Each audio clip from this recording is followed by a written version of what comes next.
Hi guys, I'm coming live. You see the funny thing with the storm. Yesterday it was raining and today it looks like no storm.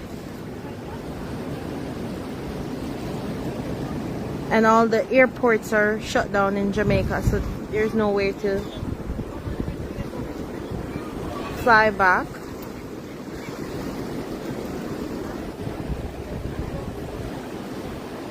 The good thing is we're at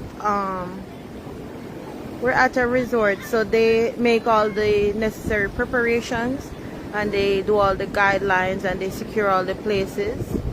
So please check on your family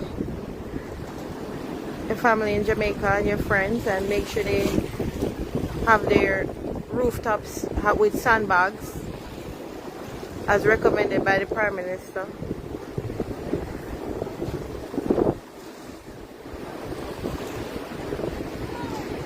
I don't know if the grocery store are open, but they were open yesterday and we were able to get some food, because to get to the food where we are you have to go outside,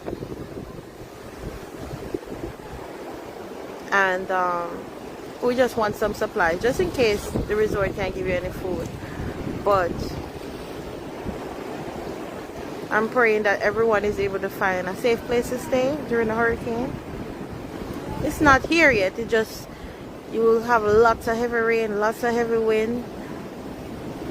As you can see, you definitely cannot go in the water, most definitely. Unless you're mad, you cannot go in the water. Just giving you guys updates. Be safe out there.